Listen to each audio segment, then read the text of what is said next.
लेकिन शर्मा साहब से पूछते हैं कि उनकी नजर किन शेयरों पर है। सर, आपके रडार पे आज कौन कौन से स्टॉक्स हैं?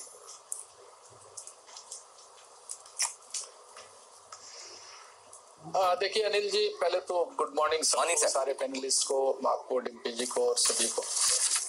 माहौल मार्केट का जो ग्लोबल ट्रेंड है उसको देखते हुए थोड़ा वीक लग रहा है मेरा लेकिन ये मानना है कि हमारे यहाँ जो वीकनेस आ रही है ये एक सस्टेन्ड तेजी के बाद में एक नॉर्मल करेक्शन जैसा है, और इसको ग्लोबल मार्केट से आप ना जोड़ें, क्योंकि ग्लोबल मार्केट के साथ में ये टूट रहा है वो बात एक ठीक है, लेकिन मुझे लग रहा है कि जिस तरह से एक रिसेशन का फियर ग्लोबल मार्केट में आ रहा है उसको देखते हुए ऐसा लग रहा है कि कमोडिटीज वीक होगी, और विशेष रूप से क्रूड ऑयल अगर और वीक होता है तो हमारे लिए बहुत पॉजिटिव होगा।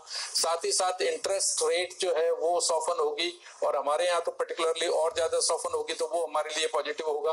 और जिस तरह से पिछले 10-15 दिन में एक sustained strong gush of foreign flows आया है वो इंडिकेट करता है कि हमारा मार्केट लॉन्ग टर्म में आउट परफॉर्म कर सकता है। तो हमारे मार्केट का करेक्शन है ये एक नॉर्मल करेक्शन होना चाहिए। हमारे यहाँ पर कोई दिक्कत तभी आ सकती है जबकि जो रिसेंट एक जो व्यू बना है कि अब एनडीए जो है वापस पावर में आ जाएगा, उसमें अगर कोई चेंज होता है तो जरूर कोई बड़ा डेफिनेट करेक्शन आ सकता है। अदरवाइज मेरे ख्याल से ये करेक्शन जो है बाइंग अपॉर्चुनिटी होगा। जहां तक अब पिक की बात है, मैं समझता हूँ कि डेफिनेटली बहुत सारी अपॉर्चुनिटीज है मिड कैप में, और आज मैंने एक मेरी पुरानी फेवरेट को वापस सेलेक्ट किया है। सर्विस सेक्टर की कंपनी है, और सर्विस सेक्टर में विशेष रूप से जो पॉजिटिव चीज होती है वो ये होती है कि ये एसेट लाइट मॉडल्स होते हैं जहां पर रिटर्न रेशियोज बहुत अट्रैक्टिव होते हैं, और ये कंपनी है BLS इंटरनेशनल जिसके रिटर्न रेशियोज भी बहुत जबरदस्त है। ROE और ROCE 40% के आसपास में है, और ये कंपनी ऊपर से काफी नीचे आई हुई है और अभी भी मैं समझता हूँ कि इस लेवल पे बहुत अट्रैक्टिव है। इस कंपनी को रिसेंट पास्ट के अंदर बहुत बड़े बड़े जो है नए ऑर्डर्स मिले हैं। ये कंपनी वीसा और पासपोर्ट प्रोसेसिंग के बिजनेस में है, जहां पर ये 36 गवर्नमेंट्स को कैटर करती है और 62 कंट्रीज में इसके ऑपरेशंस हैं, और इसके कारण ये एक तरह से ग्लोबल कंपनी है, और इसके लिए इसके अकाउंट्स आपको कंसोलिडेटेड बेसिस पे देखने पड़ेंगे। रिसेंट पास्ट में इसको स्पेन का बहुत बड़ा 1400 करोड़ का पासपोर्ट और वीसा प्रोसेसिंग का काम मिला है, उसी तरह 1000 करोड़ का यूके का वीसा और पासपोर्ट प्रोसेसिंग का काम मिला है, और वेरी रिसेंटली वियतनाम का एक इसी तरह का बड़ा ऑर्डर मिला। इन नए बड़े ऑर्डर्स के कारण आने वाले 2-3 सालों में इनकी ग्रोथ रेट जो है वो काफी अच्छी हो सकती है। तो going forward next year onward मैं समझता हूँ बहुत अच्छी ग्रोथ रेट आपको देखने को मिलेगी।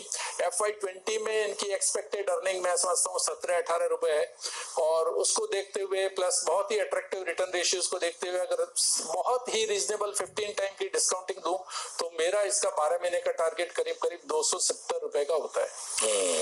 तो बिल्कुल ये है आपके लिए BLS इंटरनेशनल में खरीदारी करने के लिए। आइए अब कुछ स्टॉक्स पर करते हैं फोकस जहां पर एक्शन दिखने वाला आज भरपूर। जेट एयरवेज ये है स्टॉक जिसके 7 और विमान अब जमीन पर आ चुके हैं। एक्चुअली ये एक पिक्चर आई थी ना आमिर खान की तारे जमीन पर, इनके ऊपर बनेगी सारे जमीन पर, सारे जमीन कुछ बचे नहीं, मतलब कितने 19 ही बचे नहीं 40 119 में से 40 बचे हैं, 30 बचे होंगे, 40 पिछले हफ्ते के थे। अच्छा, तो फिर ये घटा लीजिए, फिर 30 बचे। अब एक और इसमें बड़ी इंटरेस्टिंग खबर है कि आज इनकी एक बोर्ड बैठक भी हो सकती है। उस बोर्ड बैठक में जो अभी क्या SBI बड़ा प्रेशर बना रहा है इनके ऊपर कि आप कंपनी छोड़ो, तो और इतिहाद ने हाथ खींच लिए, वो फेल गया, हम नहीं लेंगे आपकी कंपनी। इतिहाद के वैसे भी खुद की अपनी समस्याएं कम नहीं है, जहां जहां पैसा डाला पिछले 3 साल में सब जगह उन्होंने नुकसान किया है, उनके दिन भी खराब चल रहे हैं। तो अभी आज ये संभावना पूरी हो सकती है कि SBI और बाकी बैंकर्स के हाथ में कंट्रोल आ जाए। जेट एयरवेज का बोर्ड अगर ये सोचे भाई कंपनी कैसे कैसे चलानी है और नरेश गोयल साहब निकल जाए तो बहुत कुछ हो सकता है। ये सारी आज इंटरेस्टिंग चीजें हो सकती है, इंटरेस्टिंग डेवलपमेंट हो सकते हैं। तो ऐसे में शर्मा साहब जरा ये बताएं जेट के लोग के क्या करना चाहिए इस वक्त? 226 रुपए पे है, बड़े डेवलपमेंट्स हो सकते हैं। वायदा कारोबार के तो बैंड में तो ट्रेडिंग के लिए तो पूछ के फायदा नहीं है। क्या राय है आपके लिए इन्वेस्टर्स के लिए?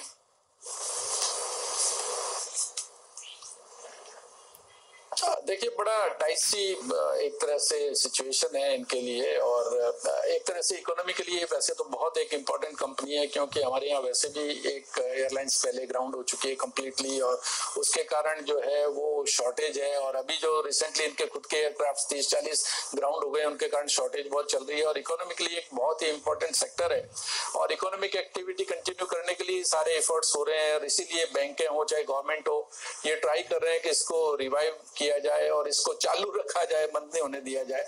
तो मेरा ये मानना है कि अगर आपका व्यू लॉन्ग टर्म है तो ये मान के चलना चाहिए कि इस कंपनी को या इस एयरलाइंस को गवर्नमेंट और बैंक्स और जो भी पार्टीज हैं जो इससे रिलेटेड है, वो इसको बंद नहीं होने देगी, और इसको रिवाइव किया जाएगा किसी भी कीमत पे, चाहे वो किसी और को सेल करके किया जाए। और पॉसिबिलिटी ये बहुत हद तक हो सकती है कि जो पहले प्राइवेट प्लेयर्स इसके अंदर इंटरेस्टेड थे उनको वापस रिवाइव करके उनको रोप इन किया जाए, और वो लोग इसको रिवाइव करें, नया फंड इन्फ्यूज करें और रिवाइव करें। तो हो सकता है एतिहाद करें या विस्तारा करें या और कोई करे। इंटरिम पीरियड में इसको कौन संभालेगा, हो सकता है बैंक संभाले या और कोई प्रोफेशनल संभाले, लेकिन ये कंपनी डूबने नहीं दी जाएगी। और इसलिए मैं समझता हूँ कि जो लॉन्ग टर्म इन्वेस्टर है वो इसको, कोई भी बड़ी गिरावट किसी भी दिन आती है किसी भी कारण से, तो इसको लेकर के रख सकते हैं। और चूंकि इसी पीरियड में और इस सारे इवेंट्स के कारण ये कंसोलिडेशन इंडस्ट्री में बिग वे में हो जाएगा और इंडस्ट्री की आंखें खुल जाएगी, तो मैं समझता हूँ कि आगे न सिर्फ इंडस्ट्री बल्कि गवर्नमेंट है वो भी इसको काफी सपोर्ट देगी। उसके चलते लॉन्ग टर्म आउटलुक इस इंडस्ट्री का और बेहतर हो जाएगा। तो कोई भी बड़ी गिरावट पे इस स्टॉक को लेकर के रख देना चाहिए, लेकिन व्यू आपका 2 से 3 साल का होना चाहिए। ठीक है, शर्मा जी ने सारी बात तो बता दी, लेकिन सर एक छोटी सी मेरे को और समझनी है। गोयल साहब अगर बोर्ड से चले जाए, सिर्फ इतना ही, गोयल साहब बोर्ड से चले जाए, बैंक अपना काम कर रहे हैं, सरकार का अपना काम हो रहा है, गोयल साहब बोर्ड से चले जाए, शेयर का भाव क्या होगा? चलेगा, यहीं रह जाएगा? देखो एक चीज मैं बता दूं डिम्पी, इस शेयर में 150 रुपए से ज्यादा की मंदी नहीं है। वर्स्ट केस सिनेरियो पे चलते हैं, ठीक है, जो एहतियात नहीं लगाया। हाँ, एहतियात नहीं लगाया तो 150 रुपए आप वर्स्ट केस सिनेरियो मान लो, या फिर जो खबरें आ भी रही थी कि SBI वगैरह भी जो स्टेक लेना चाहते हैं 150 के आसपास लेना चाहते हैं, तो मतलब इसका मतलब क्लियर कि 150 में तो वैल्यू है। ठीक है, अब 150 में वैल्यू है तो आपको क्या 150 में खरीदना है, 250 में, 200 में या 225, यही कॉल लेना है। तो 150 में वैल्यू तो 150 तो इतना इजीली आएगा नहीं, और अगर पैनिक में आ जाए तो वहां लेना ही चाहिए, पॉइंट नंबर 1। दूसरा तरीका क्या है कि 200 के आसपास अगर आपको मौका मिले तो वहीं से खरीदारी शुरू कर दे। तीसरी चीज है कि अब क्योंकि देखिए एक चीज समझ लीजिए, अगर कमजोर प्रमोटर बाहर निकलेगा तो वो कंपनी के लिए पॉजिटिव है, और सेम ये फॉर्मूला चाहे वो आप यूनाइटेड स्पिरिट्स में लागू करो या किसी और बिजनेस में लागू करो। लेकिन यूनाइटेड स्पिरिट्स और जेट एयरवेज में एक फर्क है। फर्क क्या है? यूनाइटेड स्पिरिट्स को खरीदा डियाजियो ने, जो ज्यादा बेहतर, ज्यादा मजबूत और ज्यादा समझदार और इस धंधे में पुराना प्लेयर है। अगर जेट एयरवेज को SBI चलाता है तो SBI ढंग से चला ले, ठीक है, जेट एयरवेज कहाँ चलाएगा? तो जब तक SBI ये ना कहें कि जेट एयरवेज को हम स्पाइस जेट को बेचेंगे या एयर इंडिया को बेचेंगे या कोई विस्तारा चलाएगा या कोई बाहर का इतिहाद आके एमिरेट्स आके चलाए, तो अल्टीमेटली जेट चलाने वाला कौन है? वो बोल रहे पुराने एम्प्लॉइज हम दूसरे जैसे ऐसा होता नहीं है। देखो ये सब है ना, वो भानुमति का कुनबा वाला नहीं, कहीं की ईंट कहीं का रोड़ा, ऐसा नहीं होता है। प्रॉपर चलाने वाले चाहिए, या तो आप अजय सिंह को दे दो स्पाइस जेट, और या इंडिगो वालों, या टाटा ने इंटरेस्ट दिखाया, कोई प्रोफेशनल ढंग का चाहिए। अब हो सकता है पुराने में कोई उनको अच्छा मिल जाए, मुझे नहीं पता, लेकिन अभी मेरे लिए ये सिंपल है कि बैंक्स ना चलाए, कोई एयरलाइंस चलाए, और जब ये क्लियर हो जाएगा कोई एयरलाइंस चलानी है तो फिर शेयर का भाव बढ़ेगा। ठीक है, तब तक मामला मुश्किल है। तो अगर SBI ले भी लेता ना तो SBI के लिए नेगेटिव है ये।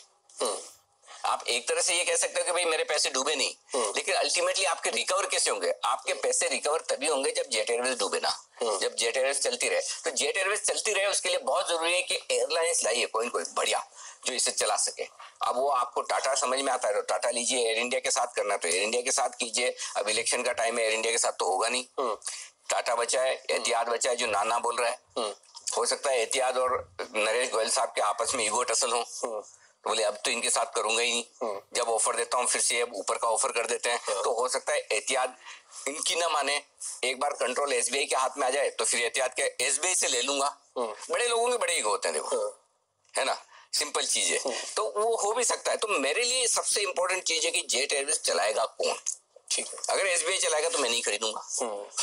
एक स्पेशल अपीयरेंस में कतर एयरवेज भी आ सकता है, वो भारत में आना चाहता है, उसका नाम भी बड़ा चल रहा है। अगर वो आ गया, इस पूरे गेम को भी देख रहा है, समझ रहा है, तो फिर तो